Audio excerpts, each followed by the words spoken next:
आपका स्वागत है हमारे YouTube चैनल डीके स्टोरी में। जय श्री गणेश। पौराणिक श्री गणेश कथा के अनुसार एक बार देवता कई विपदा में घिरे थे, तब वह मदद मांगने भगवान शिव के पास आए। उस समय शिव के साथ कार्तिकेय तथा गणेश जी भी बैठे थे। देवताओं की बात सुनकर शिव जी ने कार्तिकेय व गणेश जी से पूछा कि तुम में से कौन देवताओं के कष्टों का निवारण कर सकता है। तब कार्तिकेय व गणेश जी दोनों ने ही स्वयं को इस कार्य के लिए सक्षम बताया। इस पर भगवान शिव ने दोनों की परीक्षा लेते हुए कहा कि तुम दोनों में से जो सबसे पहले पृथ्वी की परिक्रमा करके आएगा वही देवताओं की मदद करने जाएगा। भगवान शिव के मुख से यह वचन सुनते ही कार्तिकेय अपने वाहन मोर पर बैठकर पृथ्वी की परिक्रमा के लिए निकल गए, परंतु गणेश जी सोच में पड़ गए कि वह चूहे के ऊपर चढ़कर सारी पृथ्वी की परिक्रमा करेंगे तो इस कार्य में उन्हें बहुत समय लग जाएगा। तभी उन्हें एक उपाय सूझा। गणेश अपने स्थान से उठे और अपने माता पिता की 7 बार परिक्रमा करके वापस बैठ गए। परिक्रमा करके लौटने पर कार्तिकेय स्वयं को विजेता बताने लगे। तब शिवजी ने श्री गणेश से पृथ्वी की परिक्रमा न करने का कारण पूछा। तब गणेश ने कहा, माता पिता के चरणों में ही समस्त लोक हैं। यह सुनकर भगवान शिव ने गणेश जी को देवताओं के संकट दूर करने की आज्ञा दी। इस प्रकार भगवान शिव ने गणेश जी को आशीर्वाद दिया कि चतुर्थी के दिन जो तुम्हारा पूजन करेगा और रात्रि में चंद्रमा को डोट अर्घ्य देगा उसके तीनों ताप यानी दैहिक ताप, दैविक ताप तथा भौतिक ताप दूर होंगे। इस व्रत को करने से व्रतधारी के सभी तरह के दुख दूर होंगे और उसे जीवन के भौतिक सुखों की प्राप्ति होगी। चारों तरफ से मनुष्य की सुख समृद्धि बढ़ेगी, पुत्र पत्रादि धन ऐश्वर्य की कमी नहीं रहेगी। गणेश चतुर्थी व्रत की दूसरी कथा। एक समय की बात है, राजा हरिश्चंद्र के राज्य में एक कुम्हार था। वह मिट्टी के बर्तन बनाता, लेकिन वे कच्चे रह जाते थे। एक पुजारी की सलाह पर उसने इस समस्या को दूर करने के लिए एक छोटे बालक को मिट्टी के बर्तनों के साथ भट्ठे में डाल दिया। उस दिन संकष्टी चतुर्थी का दिन था। उस बच्चे की माँ अपने बेटे के लिए परेशान थी। उसने गणेश जी से बेटे की कुशलता की प्रार्थना की। दूसरे दिन जब कुम्हार ने सुबह उठकर देखा तो भट्ठे में उसके बर्तन तो पक गए थे, लेकिन बच्चे का बाल बांका भी नहीं हुआ था। वह डर गया और राजा के दरबार में जाकर सारी घटना बताई। इसके बाद राजा ने उस बच्चे और उसकी मां को बुलवाया तो मां ने सभी तरह के विघ्न को दूर करने वाली संकष्ट चतुर्थी का वर्णन किया। इस घटना के बाद से महिलाएं संतान और परिवार के सौभाग्य के लिए संकट चौथ का व्रत करने लगी। गणेश चतुर्थी व्रत की तीसरी कथा। एक समय की बात है कि विष्णु भगवान का विवाह लक्ष्मी जी के साथ निश्चित हो गया। विवाह की तैयारी होने लगी। सभी देवताओं को निमंत्रण भेजे गए, परंतु गणेश जी को निमंत्रण नहीं दिया। कारण जो भी रहा हो, अब भगवान विष्णु की बारात जाने का समय आ गया। सभी देवता अपनी पत्नियों के साथ विवाह समारोह में आए। उन सब ने देखा कि गणेश जी कहीं दिखाई नहीं दे रहे हैं।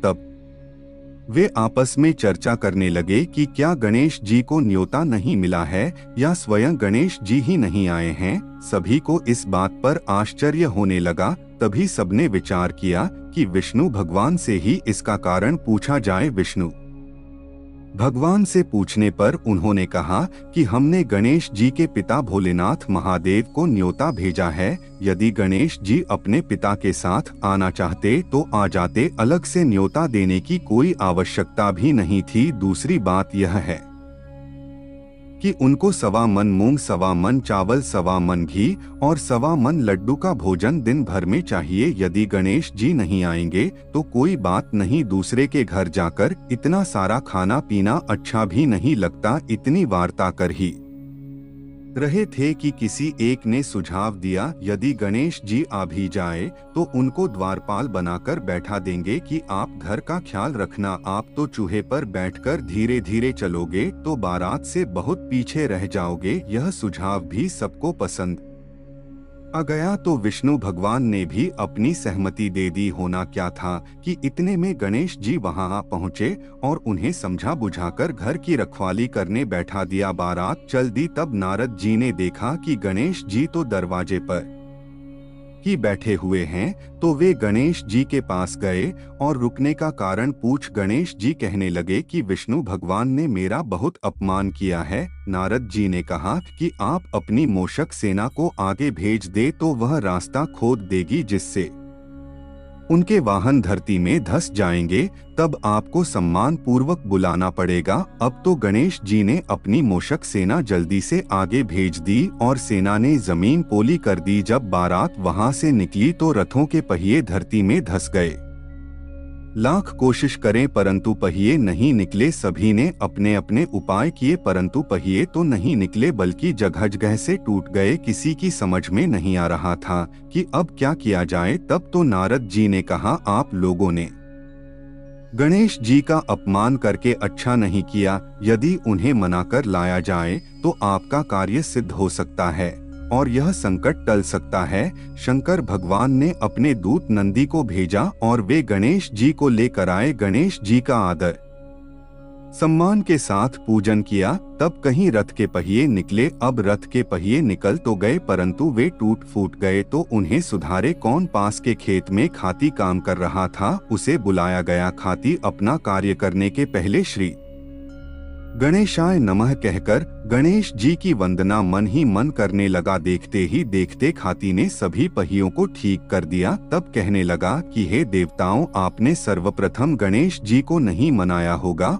और ना ही उनकी पूजन की होगी, इसीलिए तो आपके साथ यह संकट आया है। हम तो मूर्ख अज्ञानी है, फिर भी पहले गणेश जी को पूजते हैं, उनका ध्यान करते हैं। आप लोग तो देवता गण हैं, फिर भी आप गणेश जी को कैसे भूल गए? अब आप लोग भगवान श्री गणेश जी की जय बोलकर जाएं तो आपके सब काम बन जाएंगे और कोई संकट भी नहीं आएगा। ऐसा कहते हुए बारात वहां से चल दी और विष्णु भगवान का लक्ष्मी जी के साथ विवाह संपन्न करा के सभी सकुशल घर लौट आए। बोलो गजानन भगवान की जय।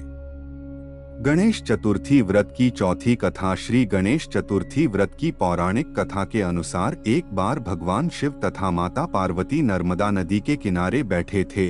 वहां माता पार्वती ने भगवान शिव से समय व्यतीत करने के लिए चौपड़ खेलने को कहा। शिव चौपड़ खेलने के लिए तैयार हो गए, परंतु इस खेल में हार जीत का फैसला कौन करेगा, यह प्रश्न उनके समक्ष उठा। तो भगवान शिव ने कुछ तिनके एकत्रित कर उसका एक पुतला बनाकर उसकी प्राण प्रतिष्ठा कर दी और पुतले से कहा, बेटा हम चौपड़ खेलना चाहते हैं परंतु हमारी हार जीत का फैसला करने वाला कोई नहीं है, इसीलिए तुम बताना कि हम दोनों में से कौन हारा और कौन जीता। उसके बाद भगवान शिव और माता पार्वती का चौपड़ खेल शुरू हो गया। यह खेल 3 बार खेला गया और सहयोग से तीनों बार माता पार्वती ही जीत गई। खेल समाप्त होने के बाद बालक से हार जीत का फैसला करने के लिए कहा गया, तो उस बालक ने महादेव को विजय बताया। यह सुनकर माता पार्वती क्रोधित हो गई और क्रोध में उन्होंने बालक को लंगड़ा होने कीचड़ में पड़े रहने का श्राप दे दिया। बालक ने माता पार्वती से माफी मांगी